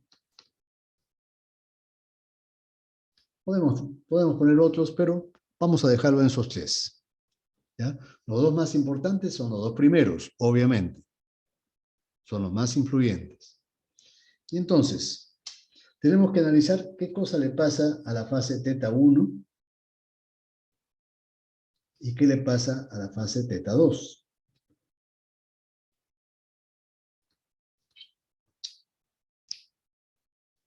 ¿Qué cosa podría pasar? ¿Cuáles serían los posibles resultados?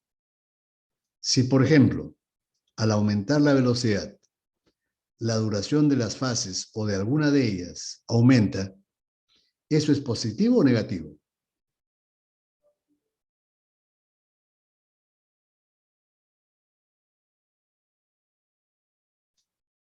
Si las fases duran más en grados, eso ya sabemos que es negativo, ¿no? Lo que queremos es que la combustión sea la más corta posible, la más rápida. Ya sabemos que si, por ejemplo, teta 1, teta 2 o ambas fases crecen en duración, bueno, lo que podemos hacer es aumentar un poco el adelanto del encendido, ¿no? Adelantar la chispa, para tratar de compensar, aunque sea parcialmente. Pero por lo menos tenemos ese recurso, ¿no? Veamos qué cosa le ocurre a las fases 1 y 2. Y también podemos poner teta 3.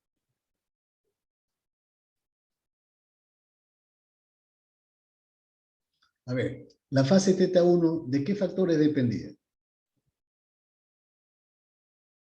Según lo que vimos en la clase pasada. La fase teta 1 dependía principalmente de las propiedades de la mezcla aire-combustible.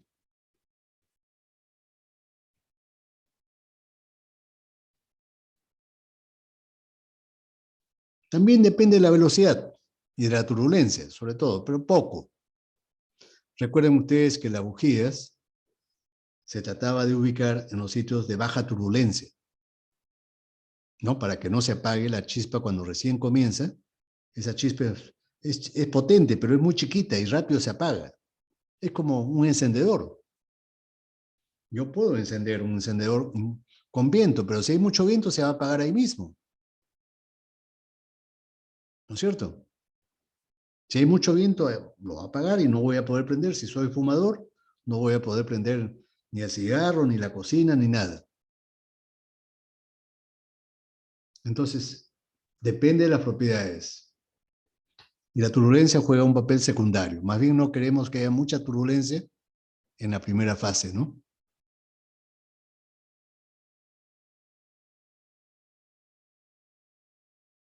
Ahora, la fase teta 2. La fase teta 2 no depende tanto de las propiedades. ¿De qué dependía la duración teta 2? De la turbulencia.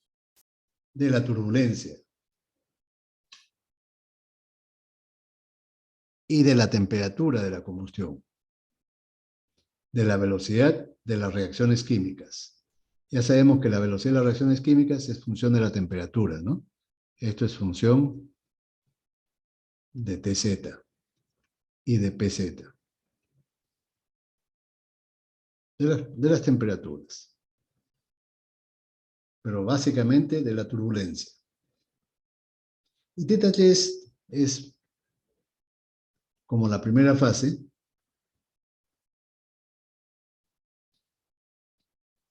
también depende de las propiedades. Propiedades.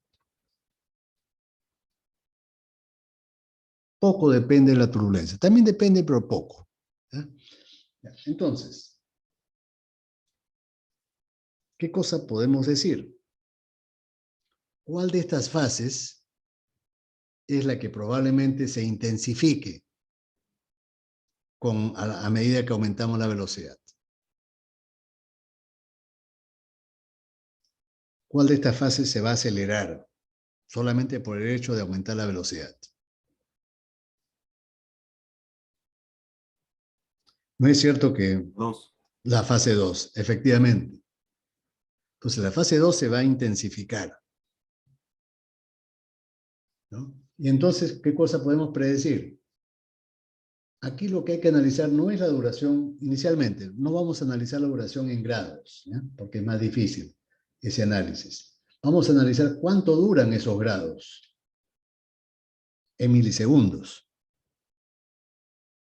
¿Ya? Vamos a hacer el análisis no con grados de giro del cigüeñal, sino cuántos milisegundos duran estas fases. ¿Y cómo podemos calcular cuántos milisegundos dura cada fase? ¿Hay alguna relación entre la duración en milisegundos y grados sexagesimales?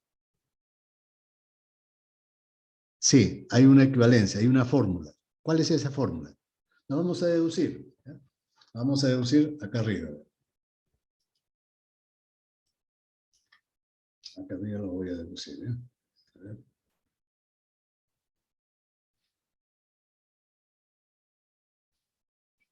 Entonces, si por ejemplo la velocidad del motor es n revoluciones por minuto, si yo lo divido entre 60, ¿no es cierto que eso será revoluciones por segundo? Es evidente, ¿no? Y cuando yo tomo la inversa de esta cantidad, tomo la inversa, ¿qué cosa representa 60 sobre n? ¿No es cierto que es segundos por revolución o por vuelta? Estas son las unidades. También es evidente que sí. La inversa es cuánto dura el cigüeñal en girar una vuelta o 360 grados, ¿no es cierto? Una vuelta o 360 grados. Entonces yo puedo hacer una regla de tres simple. Yo puedo decir que la duración de 360 grados es 60 sobre n en segundos. Si yo tengo un ángulo cualquiera, θ, yo puedo establecer cuánta es su duración, t. Entonces, como estas son directamente proporcionales, estas magnitudes son directamente proporcionales, yo puedo establecer la siguiente fórmula. Que θ sería igual a 360 por t sobre 60n. Es decir, θ sería igual a 6n por t.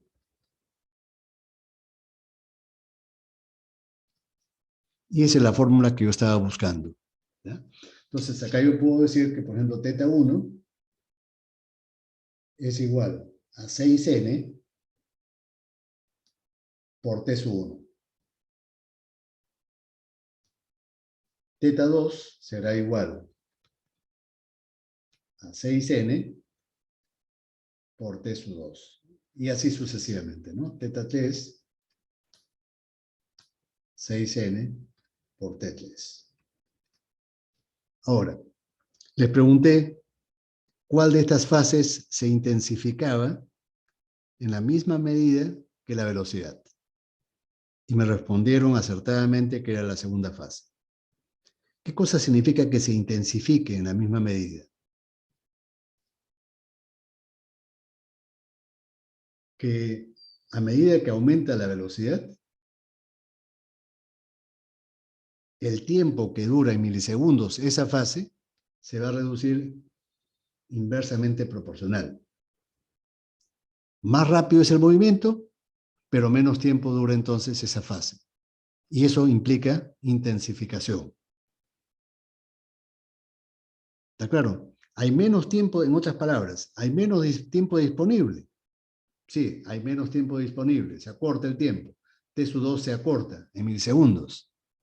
Pero felizmente que la velocidad aumenta. ¿Y esto qué permite? ¿Qué efecto va a tener sobre teta 2?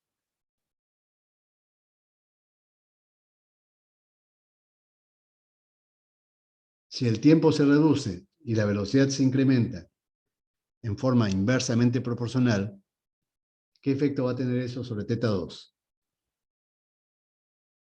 Obviamente, teta 2 se va a mantener más o menos constante. En grados. En grados no va a haber desfasamiento gracias a la intensificación de la turbulencia, que permite que la llama se propague más rápido. Hay menos tiempo, pero la llama se propaga más rápido. Y se compensan mutuamente. Pero eso no pasa con la primera fase. La primera fase no depende mucho de la turbulencia, depende de las propiedades. Y entonces, más o menos, T sub 1 es aproximadamente constante.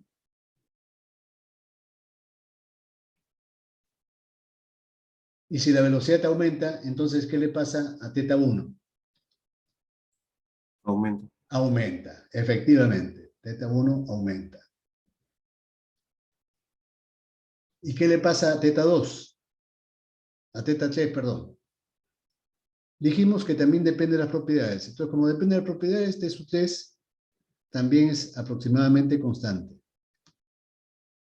Y cuando n aumente, teta 3 va a aumentar también. Entonces, cuando yo sume teta 1 más teta 2 más teta 3, es decir, a esto le hemos llamado delta de teta z, la duración total de la combustión, ¿qué cosa le va a pasar a la duración total? Va a aumentar. ¿Por qué?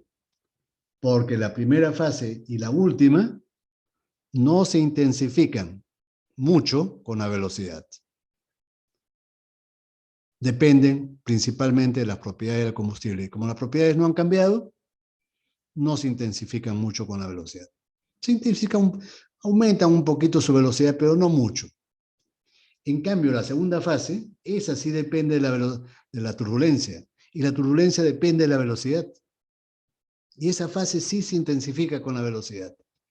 En la misma proporción con respecto a la disminución del tiempo. Estos dos factores se compensan mutuamente, la velocidad con el tiempo. Y entonces, ¿qué podemos hacer en vista de este resultado? ¿Qué podemos hacer? Vemos que la combustión se ha alargado. En grados sexagesimales se ha alargado. Toda la curva de combustión se ha corrido hacia la carrera de expansión. ¿Qué debemos hacer? adelantar un poco el encendido.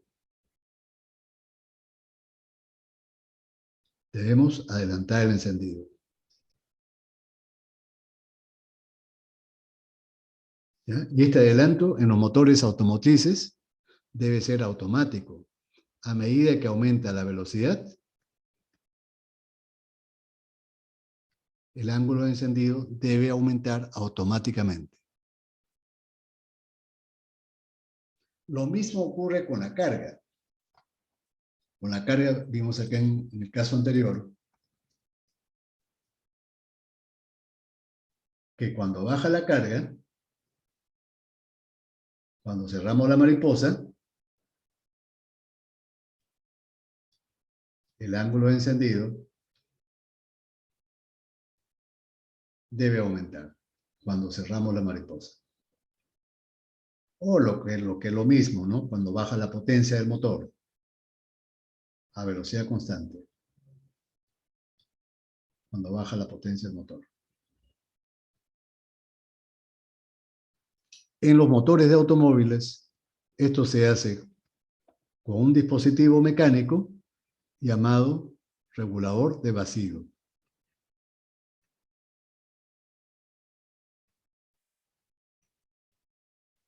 Y el otro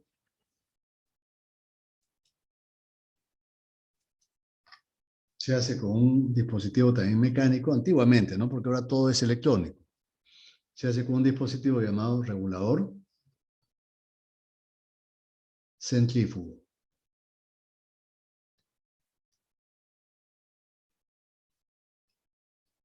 ¿Y cómo son estos reguladores? A ver, ¿cómo son estos reguladores?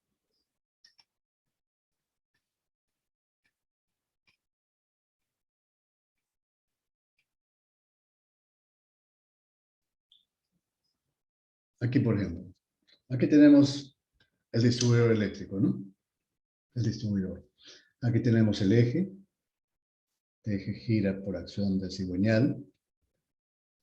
El eje pasa por todo el centro de esto. Aquí arriba tenemos un plato giratorio. No, ese es estático. Un disco. ¿Ya? ¿Qué es este de acá? Eso está fijo a la carcasa del distribuidor. Fijo a la carcasa. Y en ese disco están montados los platinos. ¿Ya? Estos platinos de acá, estos son los platinos. Y su pivote, ¿no? Este es el brazo pivotante. Cada vez que la leva gira y este vértice empuja al brazo pivotante, entonces este brazo se mueve hacia abajo y los platinos se separan. Esos platinos están montados en este disco fijo, 1. Y ese disco está fijado acá en la carcasa, internamente, ¿no? Ahora, ¿qué cosa es lo que se muestra acá, de color negro? Eso es la leva. La leva es giratoria, ¿no? Esa sí gira. Todo este elemento gira, ¿no? Todo este eje gira. Entonces la leva también está unida al eje y por lo tanto la leva gira. Ahora, ¿qué va a pasar si yo pudiera mover el disco? Girarlo hacia la derecha o hacia la izquierda, en sentido horario o antihorario. ¿Ya? Si por algún medio yo puedo girar, si yo pudiese girar ese disco, ¿qué cosa estaría variando? ¿No es cierto que estaría variando el momento en que hace contacto el vértice de la leva con el brazo pivotante?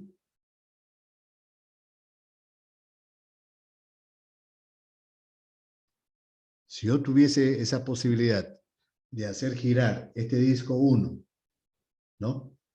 Ligeramente lo giro, en sentido horario o antihorario, entonces, como los platinos están unidos a ese plato, a ese disco, si yo giro el disco, estoy moviendo el momento en que este pivote, este brazo pivotante, hace contacto con el vértice de la leva.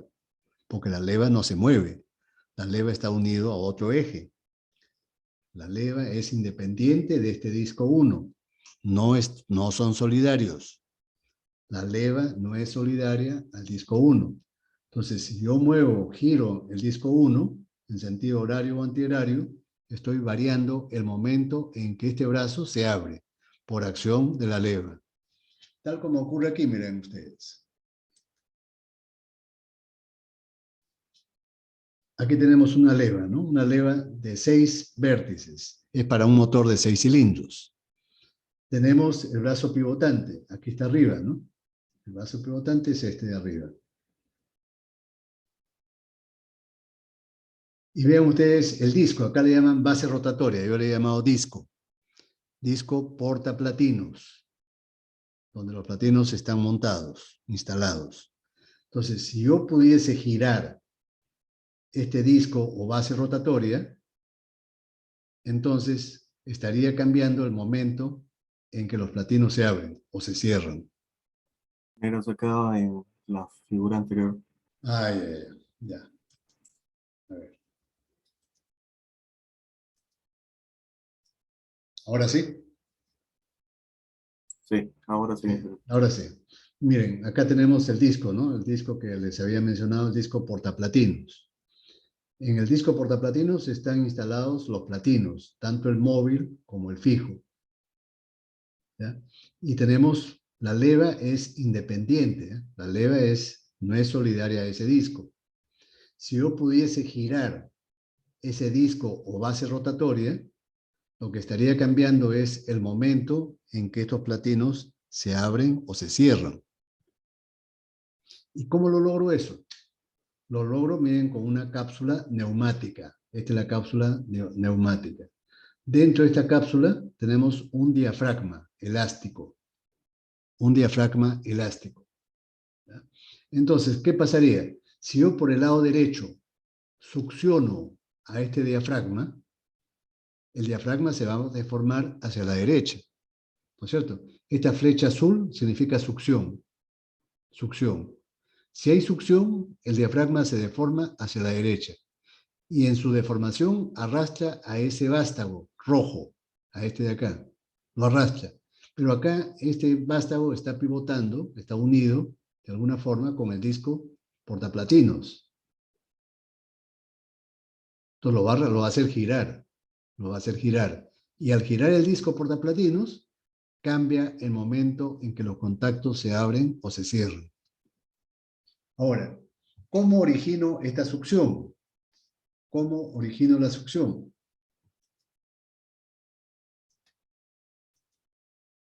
Aquí está, ¿no? La succión, vean ustedes, la capto de acá donde está la válvula mariposa. Esta es la válvula mariposa del motor.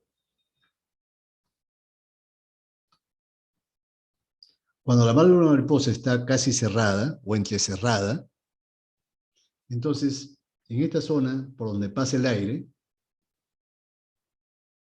por acá o por acá abajo, el flujo se acelera. También arriba se va a acelerar, porque por ahí nomás puede pasar el aire. Entonces, cuando un flujo se acelera, ¿qué le pasa a la presión? Disminuye. Disminuye y se forma vacío. Ese vacío yo lo transmito mediante una manguera a esta cápsula, donde está el diafragma. Esto que está pintado de color azul es el diafragma. Entonces, como lo estoy succionando el diafragma se deforma hacia la derecha, tal como se está mostrando aquí, ¿no? Se está deformando hacia la derecha. Está siendo succionado hacia la derecha. Y al ser succionado hacia la derecha, arrastra a este elemento, que le he llamado vástago. Al jalarse el vástago, esto lo va a jalar, lo va a hacer girar al disco portaplatinos. Lo va a hacer girar en sentido horario. Y al hacerlo girar en sentido horario, se va a adelantar la chispa. ¿Cómo? Mientras más vacío haya, es decir, mientras la mariposa esté más cerrada, el ángulo de encendido va a ser mayor. Si está más cerrada, el vacío se intensifica. Y entonces este diafragma va a ser succionado con mayor fuerza hacia la derecha. Y el giro del disco portaplatinos va a ser mayor. A este dispositivo se le llama regulador de vacío. Aquí está la cápsula, ¿no?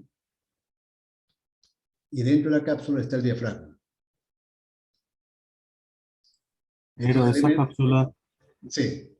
esa cápsula tiene una presión establecida o No, está conectada a presión atmosférica. no, es decir, por el lado izquierdo está conectado a la presión atmosférica. Acá por algún Ah, ya. sitio hay algún agujero por dentro de la presión atmosférica. Y por el lado derecho está unido al tubo de admisión, cerca de la mariposa. Es hermética esta cámara, ¿no? Esta es hermética. La única entrada es por este tubito de acá. Por ahí entra el vacío. En cambio, la parte izquierda es atmosférica. Ah, ok, ingeniero. ¿Ya? Ahora, el regulador centrífugo. El regulador centrífugo, vean ustedes, como su nombre lo indica, se basa en la acción de la fuerza centrífuga. Tenemos acá el distribuidor. Esta es la carcasa del distribuidor, ¿no? La carcasa. El eje del distribuidor, el eje A, este. Tenemos la leva, F. La leva F. Que es esta, ¿no? Esta es la leva. Acá está, levas. Para un motor de 4 cilindros, ¿no? Pero vean ustedes, la leva está unida solidariamente a esta platina, a la platina verde. Esta es la platina. Ahora, el disco el eje del distribuidor, este eje, está unido a esta base que se llama portapesas. Esta es la base portapesas, esta de acá, B. Y las pesas son estos elementos de color naranja. 1 y 2. Estas pesas pivotean aquí, en estos ejes. Ahora, como se puede ver, el elemento B, el portapesas, gira solidariamente con el eje del distribuidor. Si el eje del distribuidor gira en sentido horario, esta platina también gira en sentido horario, solidariamente. Con las pesas y todo. Las pesas están instaladas en ese disco, en este disco B. ¿Y qué va a pasar? A medida que aumente la velocidad, la acción centrífuga, la fuerza centrífuga se va a incrementar. Entonces, estas pesas van a tratar de abrirse, porque solamente pivotean en un solo punto. La pesa 1 pivotea arriba y la pesa 2 pivotea abajo. Entonces, la pesa 1 se va a abrir hacia abajo, así abriéndose, y la otra hacia afuera también, ¿no? Por acción centrífuga, hacia afuera. La única fuerza que contiene a esa apertura es la acción del resorte, la fuerza antagonista. Es lo único que se opone, la fuerza antagonista, el resorte. ¿Ya? Entonces, a medida que aumente la fuerza, ¿qué cosa va a pasar? Las pesas se van a abrir, pero vean ustedes, las pesas acá tienen una guía. Esta es una guía y la otra guía es acá. Y esas guías corren en estas ranuras curvas, en estas ranuras curvas. Entonces, cuando las guías corran en esas ranuras, van a forzar a que la platina gire ligeramente. ¿Cuánto? Un ángulo delta de phi sub e. Si la velocidad del motor aumenta, la velocidad del eje del distribuidor también va a aumentar. La velocidad del distribuidor también va a aumentar. Y entonces phi sub e se va a incrementar. Delta de phi sub e va a ser función de la velocidad. Si la velocidad aumenta, el adelanto del encendido va a ser mayor. Por supuesto, estos distribuidores, estos reguladores son mecánicos, ¿no? En los vehículos de antigua generación son mecánicos. Ahora, gran parte, la mayor parte, responden a circuitos electrónicos, con sensores electrónicos. Y todo gestionado por una computadora. Ya la computadora, en su base de datos de la computadora, el fabricante estableció para cada velocidad cuánto debe ser el adelanto. Para cada posición de la mariposa, cuánto debe ser el adelanto. Y el fabricante mapeó eso. Así se llama, mapear. De mapa, ¿no? Mapear. Antiguamente, todo era con estos dispositivos ingeniosos, ¿eh? Yo considero que son ingeniosos. ¿Está bien? ¿Se entendió, jóvenes?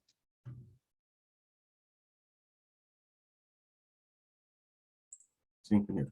Sí. Bueno, y ahí lo vamos a dejar la clase, ¿ya? Como ustedes comprenderán, que decir, esto que no es suficiente lo que he dicho, ¿no? Es decir, en el repositorio que he colgado, que ya está colgado hace tiempo en el Google Drive, hay varios, o creo que 2 videos ilustrativos sobre esto. Y en Internet hay una cantidad inmensa, enorme de videos, ¿no? De todo tipo, buenos y malos. Entonces, y libros, ¿no? Entonces, este capítulo de combustión es muy extenso y muy interesante. Y por supuesto, no es suficiente lo que yo explico. Por más que me esmero, no es suficiente. Tienen que ustedes complementarlo con la lectura. Y eso depende de cada uno de ustedes. ¿Ya, jóvenes? Con eso me despido de ustedes. Ya que tengan buen fin de semana. Ahora solamente hay 3 Ingeniero, buenas alumnos. noches. Muchas gracias. Buenas tardes, hasta luego. Buenas noches, profe. Buenas noches, hasta luego con todos. ¿Ya? Hasta luego.